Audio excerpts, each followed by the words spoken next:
요한복음 17장 2절을 보겠습니다.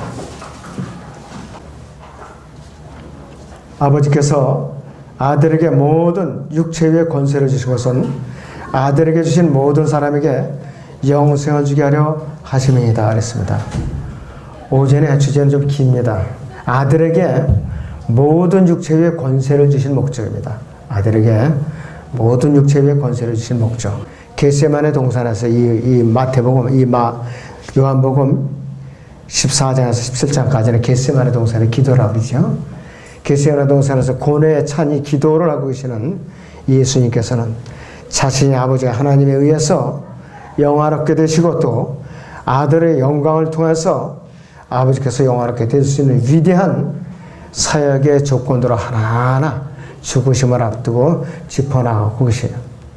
아버지 하나님께서는 아들에게 모든 육체 위에 권세를 주심으로써 아들을 영화롭게 하시고 또 그 권세로 자신에게 오는 모든 사람에게 영생을 주게 하심으로써 또 아들을 영화롭게 하시는 것입니다. 그러나 예수님께서는 궁극적으로 바라시는 것은 무엇인가? 자신을 통해서 아버지께서 영화롭게 되시는 것이요. 또 이 아버지께서 영화롭게 되시는 것이 성취되기 위해서는 무엇보다도 그분 자신이 죽으실 수 있는 갈보리 십자가 반드시 세워줘야 되고 또 갈보리에서 그 쟁취하신 승리를 가슴에 품고 승천하셔갖고 하나님 보좌 오른편에 앉혀지시는 이 일련의 모든 일들이 이루어져야 되는 것이에요. 그래서 이 여러 가지 일들을 하나하나 기도로서 짚어가고 계시는 것이에요. 예수님께서는 이를 위해서 아버지 하나님께 겟세마네 동산에서 이 고뇌에 찬 기도를 하고 계시는 것이에요. 첫째는 하나님과 사람과의 사이에도 물물 교환의 원칙이 있어요. 어떤 것인가? 서로 그냥 단순한 물건을 주고받는 것이 아니에요. 본문은 다시 봅니다. 우리 아버지께서 아들에게 모든 육체 위에 권세를 주신 것은 아들에게 주신 모든 사람에게 영광을 주게 하려 하심이니이다. 이렇게 간구하고 계세요. 그런데 하나님께서 아들에게 주신 모든 사람에게 영광을 주게 하시려는 것이고 또 아버지께서 아들에게 모든 육체 위에 권세를 주신 것이라고 하신 이 말씀은 우리가 주 예수 그리스도를 자신의 구세주를 믿고 영접하면은 주 하나님께서는 우리를 예수님께 선물로 주셔요. 예수님께 우리를. 그리고 또 우리에게는 사랑의 선물로 예수 그리스도를 우리에게 또 주셔요. 자, 그래서 예수 그리스도 안에서 우리가 영생을 얻게 하신다는 말씀이에요. 그래서 우리 자신과 주 하나님 사이에 이루어지는 물물 교환이에요. 이것이 바로 주고받는 물물 교환. 예수 그리스도를 통해서. 자, 그러니까는 우리가 예수님을 구세주를 믿고 영접하면은 하나님께서는 영생의 선물을 그분을 우리에게 주시고 또 예수님께는 주님을 영접한 성도를 그분한테 선물로 주시는 거예요. 동시에 주고받고 하나님의 선물을 물물 교환하는 거라 이것이에요. 우리가 주 예수 그리스도를 영접하면 하나님께서는 우리를 선물로 예수님께 주시는 대신에 우리에게는 예수 그리스도를 선물로 주신다 이것이에요.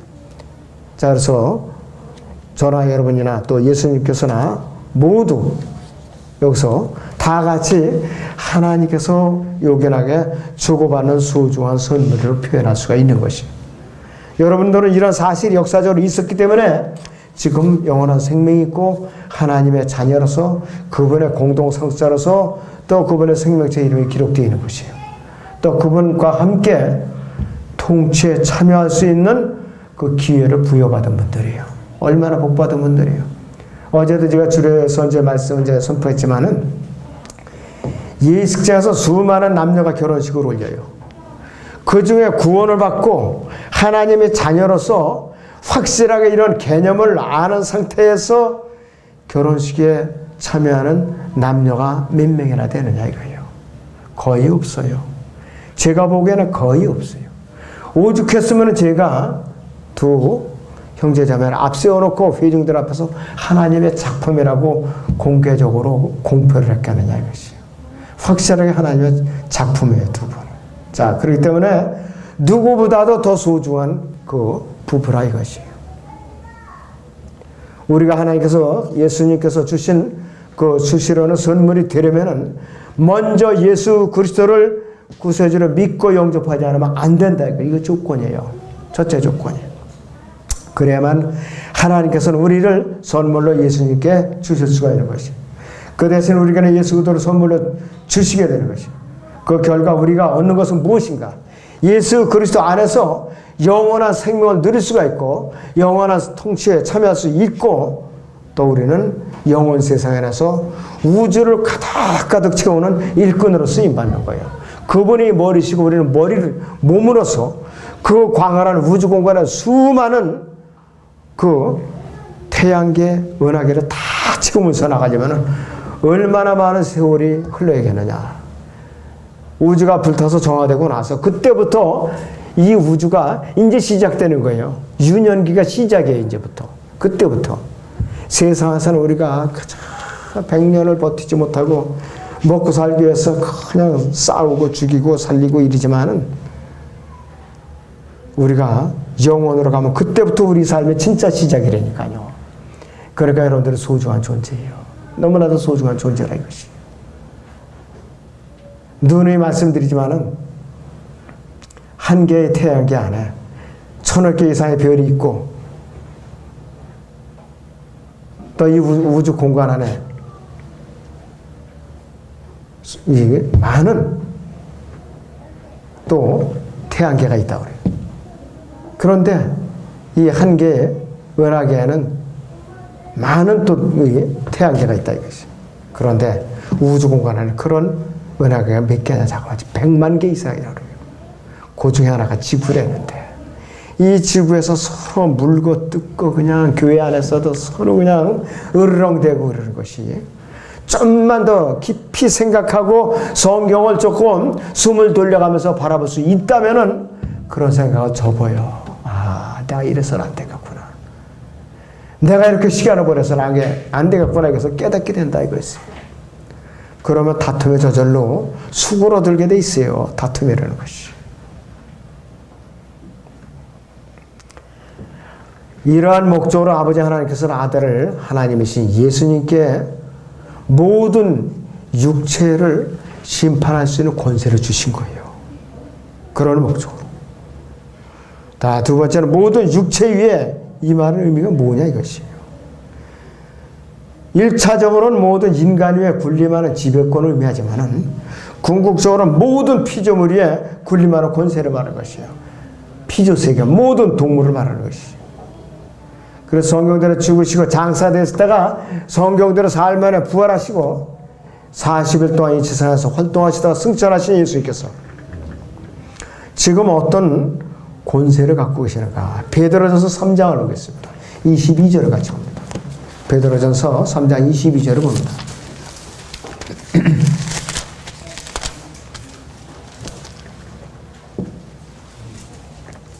그는 하늘에 오르셔서 하나님의 오른편에 계시니 그랬어요. 천사들과 권세들과 능력이 그에게 순종하느니라. 천사들과 권세들과 능력이 그에게 순종하느니라. 지금 부활하신 하나님 보좌 오른편에 앉으신 상태에서 그렇고 보시오. 부활하신 예수님께서는 제자들에게 또 어떻게 말씀을 하셨느냐. 마태복음 맨 끝장을 보죠. 우리가. 네, 마태복음 맨 끝장에 28장.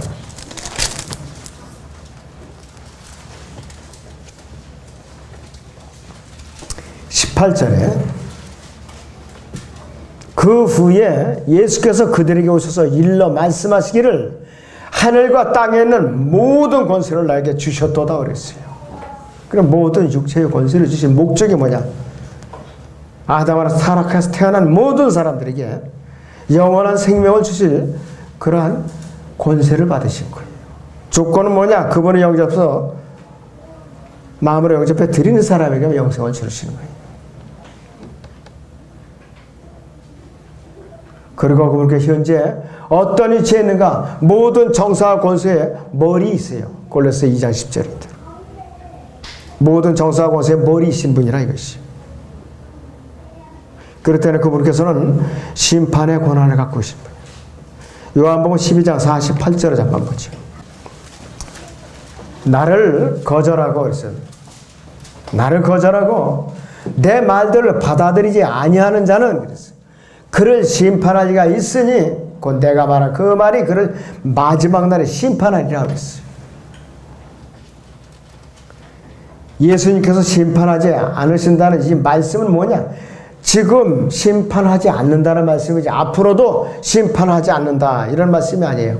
백보자 심판에서는 그동안의 심판에서 제외되었던 모든 것이 심판의 대상이라 이것이에요.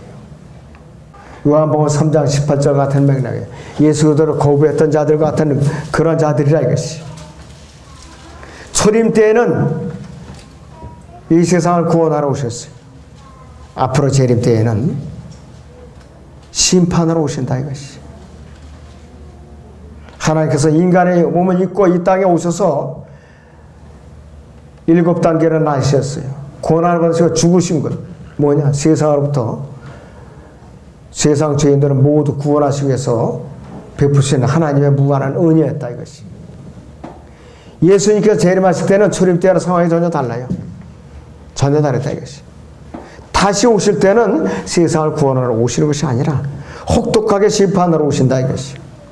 그래서 아직 예수 그리스도를 믿지 않고 말씀을 듣기를 거부하는 사람들, 이 지금이라는 기회가 있어요. 지금, 바로 지금이라는 기회가 있어요. 구원받지 못한 사람은 누구도 지체할 시간이 없어요. 바로 지금밖에 기회가 없다 이것이.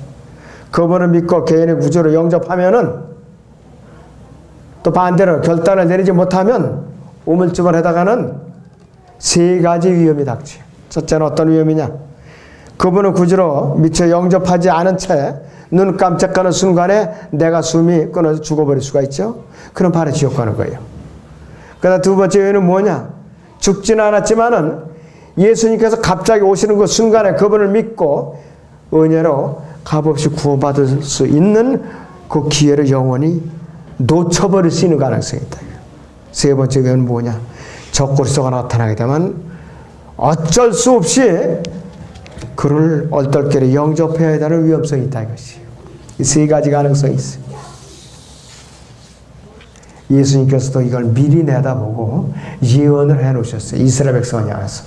요한복음 5장 43절 말씀인데요. 요한복음 5장 43절 말씀입니다. 내가 내 아버지의 이름으로 왔으나 내가 내 아버지 이름으로 왔으나 너희가 나를 영접하지 아니하는도다. 만일 다른 자가 자기 이름으로 오면 너희는 그를 영접하리라 그랬어요. 그래서 예수님께서 책망하셨어요. 이스라엘은 앞으로 적그리스도가 오면 틀림없이 그들을 적그리스도에 영접하게 돼 있어요. 거짓 평화 조약을 맺게 있어요. 이게 뭐냐? 사망과 지옥과 맺은 협약이라고 이사야 28장 15절을 그렇게 소개하고 있어요. 사망과 지옥과 맺은 협약이라고 했어요. 이 세상에 인류 역사 6,000년 동안에 그런 협약은 단 한 건도 없었어요. 근데 이스라엘이 처음이자 마지막으로 그 협약을 맺을 거예요. 이건 뭐냐? 자기 목숨을 내놓은 그 협약이에요. 참 불쌍하죠? 이스라엘 민족에. 그래서 우리 중보해야 돼요. 그 사람들을 위해서 중보가 돼야 돼요. 이스라엘을 대적하고 헐뜯는 편에 서면 안 돼요. 이스라엘이 그 팔레스타인 사람들을 잔인하게 죽였다 어쩌고 저쩌고 우리는 거기에 귀를 기울이면 안 돼요. 하나님께서 알아서 처시할 일이에요. 우리가 그 사람들을 어쩌고 저쩌고 가타부터 참견할 일이 못 되는 것이에요. 그 가자지구 그 땅 전부 이스라엘 땅이에요. 지금 하나님께 그들에게 등겨내는 땅이라 이것이요. 사람들은 자신이 한 말에 대해서 두려워하거나 책임을 지지 않으라고 말하는 경향이 있어요. 책임이 필요한 경향이 있어요. 그런데 이걸 아시고 예수님께서 미리 예언을 하셨죠. 거기 요한복음 12장 48절을 보시오.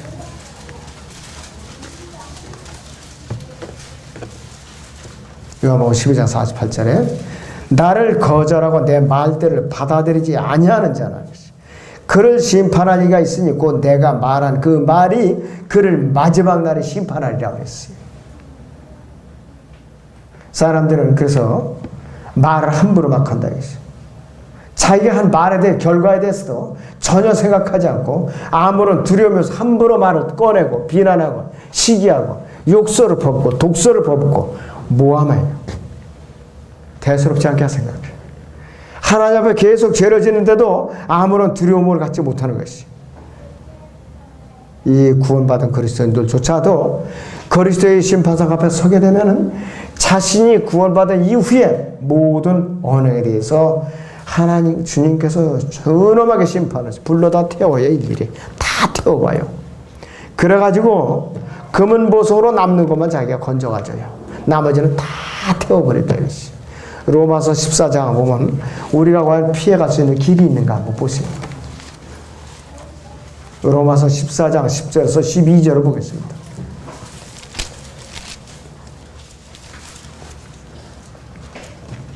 (14장 10절부터) 봅니다. 그런데 너는 어찌하여 내 형제를 판단하느냐? 어찌하여 내 형제를 없인 여기느냐? 우리가 모두 그리스도의 심판석 앞에 서리라.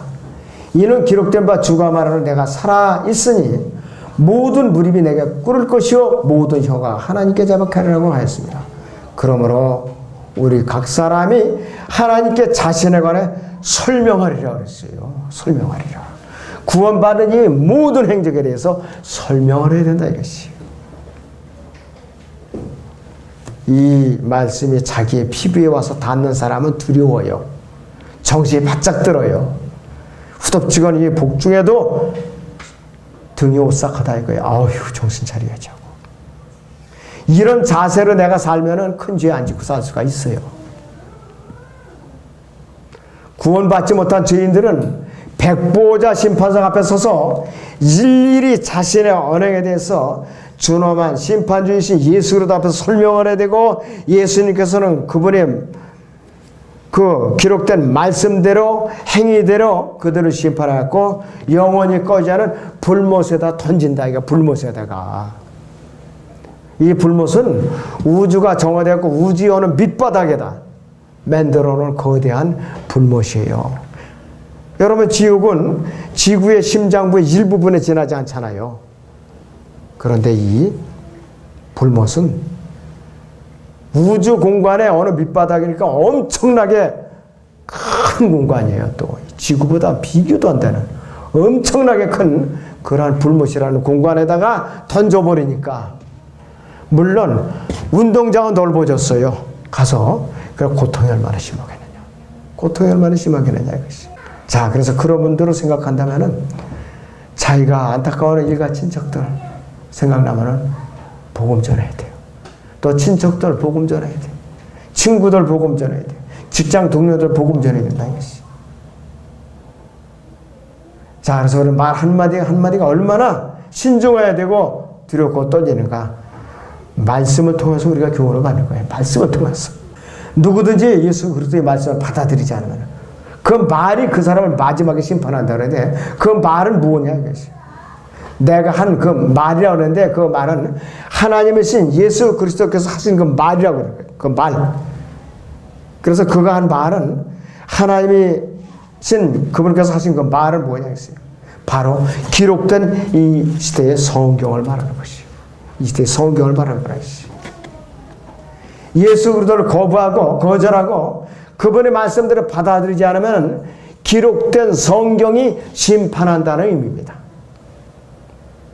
성경은 누군가? 바로 그 말이신데 그 말은 누구이신가? 바로 하나님이시에요. 로마서 9장 보죠. 17절.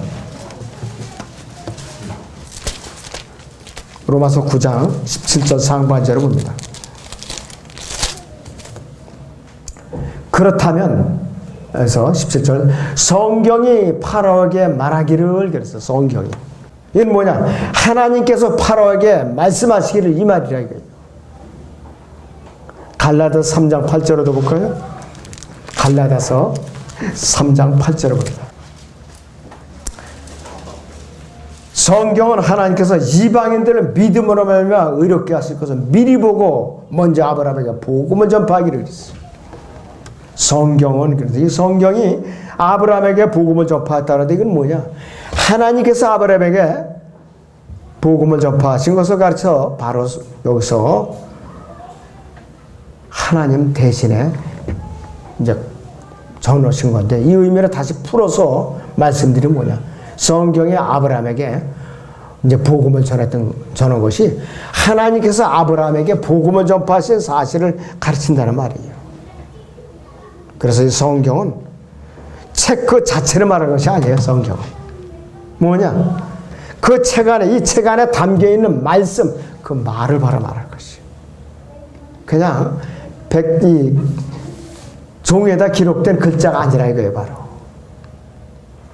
하나님께서 벌써 BC 3500년 그때에 예수 그리스도를 일으켜서 하나님의 말씀을 그분의 입에 두시겠다고 모세의 입에다 넣어주셨어요. 신명기 18장 18절에서 19절을 보면은 이렇게 말씀하고 있어요. 신명기 18장 18절에서 19절을 봅니다. 같이. 내가 그들이 형제들 가운데서 너와 같은 한 선지자를 그들에게 일으켜서 내 말들을 그의 입에 들이라. 그리하면 그는 내가 그에게 명령한 모든 것을 그에게 말하리라.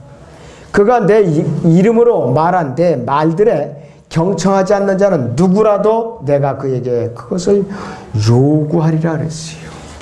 어디에서? 백보자 심판석에서 다 따져 묻겠다 이거예요. 바로 다시 요한복음을 봅니다. 요한복음 12장 49절에서 50절을 보죠. 요한복음 12장 49절에서 50절을 보겠습니다.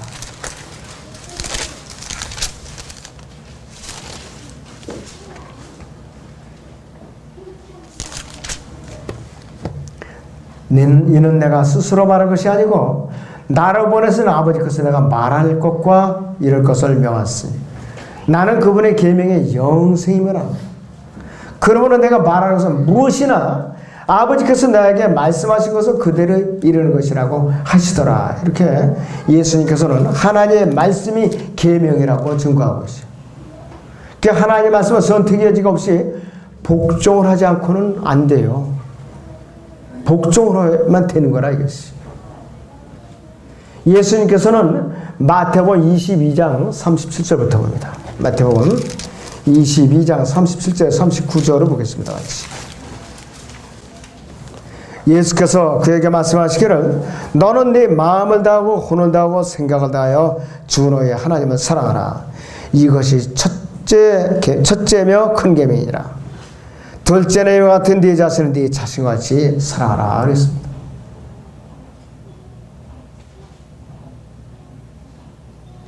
하나님을 사랑한다면 그분의 말씀을 받아들이지 않을 수고 그분의 말씀을 받아들인다면 하나님을 사랑하지 않을 수가 없어요. 하나님을 사랑하고 그분의 말씀을 받아들이면 또 구원받지 않은 사람들에게 그 말씀을 전하지 않을 수가 없다 이거예요. 따라서 이웃을 나 자신과 같이 사랑한다는 것이 된다 이것이. 이웃을 진정으로 사랑한다고 하면 복음을 전해줘야지 한번. 거절하든 말든. 타락한 아담은 하나님의 말씀에 불순종했기 때문에 온 인류에게 저주와 죽음을 가져왔어요. 그러나 우리가 하나님의 말씀을 믿음으로 받아들이고 순종하다면 우리는 영생의 선물을 다른 사람에게 전해줄 수 있는 거예요. 이 일을 또 해야 되는 것이. 그래서 하나님의 계명이 바로 영생이라 이것이. 성경에서 영생이라는 말의 의미는 요한복음 17장 3절에 정의가 다 되어 있어요. 요한복음 17장 3절에 영생의 정의가 나와 있습니다. 영생은 이것이니 그랬습니다. 영생은 이것이니 그 사람들이 유일하시고 참 하나님이신 아버지와 아버지께서 보내신 예수 그리스도를 아는 것입니다. 구원을 받으려면요 성경 지식이 있어야 구원을 받아요. 무작정 구원받는 게 아니에요. 갓난의 기도로 선택의 여지에서 그냥 들어가시지만은 죄의 의식이 있으면 벌써 몇 번이고 복음을 들어야 돼요. 반복해서. 아 내가 죄인이로구나. 이걸 알아야 예수님 영접하는 거지 무턱대고 영접하는 거 아니에요. 그래서 복음은 내가 전했어요. 누구한테 전했는데 안 받는 거예요. 정성스럽게 전했는데도 실망할 필요 없어요. 일단은 말씀의 씨가 뿌려진 거예요. 그 사람을 통해서. 누군가가 또 전해요. 그 두 번째 뿌려져요. 그다음 세 번째 누군가가 또 이제 전해져요. 나중에 직접 전하지 않고 전도지라도 읽어요. 어느 순간에 양심의 찔림을 받아요. 그럼 어느 순간에 성령님의 역사에서 그 사람의 주님 영접하게 돼 있어요. 그리스도의 심판석에 올라가면은 전했던 사람들이 거기 다 연관에 대해서 주님께서 다 기억을 해서 보상을 해줘요. 실망할 필요가 없어요. 영접을 안 했다고 해서 실망할 필요가 없어요. 왜? 뿌린 수고에 대해서 기억을 해주신다 이거예요. 그렇다면 전도지 돌려야 돼요. 그냥 쌓아놓으면 안 돼요. 돌려야 돼요. 난 만약에 100명한테 전도지를 줬는데 그 중에 10명만 읽어봤다. 굉장한 효과예요. 그것도. 10명이 읽어봤다. 그 사람들은 책임을 면치 못해. 왜? 읽어본 그 분명히 복음을 이제 받아줄 수 있는 기회를 갖다 거부한 거거든. 읽어버려 그냥 지났으면.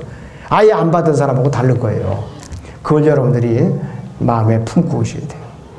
자, 그래서 하나님이신 예수님이 아니면은 어느 누구에게도 영생을 줄 수가 없어요. 요한복음 14장 6절에도 말씀하셨잖아요. 나는 길이요 진리요 생명이라 그랬어요.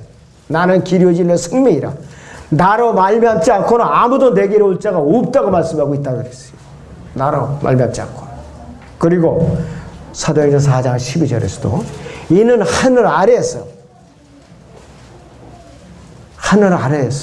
구원을 받을 수 있는 이름을 다른 이에게는 주신 적이 없다고 말씀하셨잖아요. 예수님에는 없다고 말씀하셨다 이것이. 인간에게 주시는 분이라 이것이. 그 영생을 주시는 유일한 분은 오직 하나님 한 분뿐이세요. 그래서 하나님께서 참 하나님이신데 바로 그분이 예수님이세요. 예수 그리스도는 아버지께서 보내신 분이에요. 아버지께서 보내신 분이라는 말 주의해서 들으세요. 아버지께서 보내신 분이라는 말의 의미는 아버지께서 육신을 입고 오셨다는 말이에요. 바로 그 의미입니다. 바로.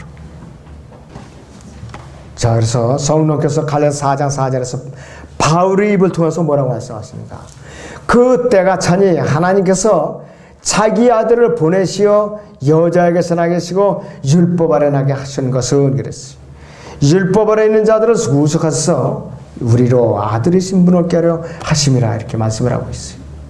그래서 이 말씀을 그 때가 차니 다시 말씀을 해석을 하면 그 때가 차니 삼위일체의 제2위이신 아들 하나님께서 사람의 몸을 입으시고 이 세상에 오시고 이 말의 의미예요. 다시 말하면 하나님께서 몸소 인간의 몸을 입으시고 이 땅에 오신 분이 바로 예수 그리스도라는 말이죠. 하나님께서 예수 그리스도 안에서 나타나셨고 또 주 예수 그리스도로서 육신을 입고 나타나신 분이에요. 그래서 예수 그리스도 바로 그분께서 유일하신 참 하나님이세요. 그분만이 인간에게 영생을 주실 수 있는 유일하신 분이에요. 그런데 주님께서 하신 그 말씀이 바로 계명이라 이것이에요. 바로 영생의 그것이에요.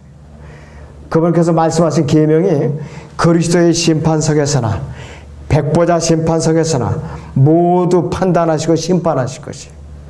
오늘 우리의 손에 들려있는 기록된 성경을 통해서 심판하신다 이것이. 바로 모든 육체의 심판의 권세를 받으신 예수 그리스도를 통해서 심판을 받게 된다 이 말씀이에요. 그래서 여러분들이 오늘 본 말씀 이 요한복음 17장 2절과 3절 또 요한복음 12장 48절에서 50절 이 말씀을 잘 묵상을 하시기 바랍니다.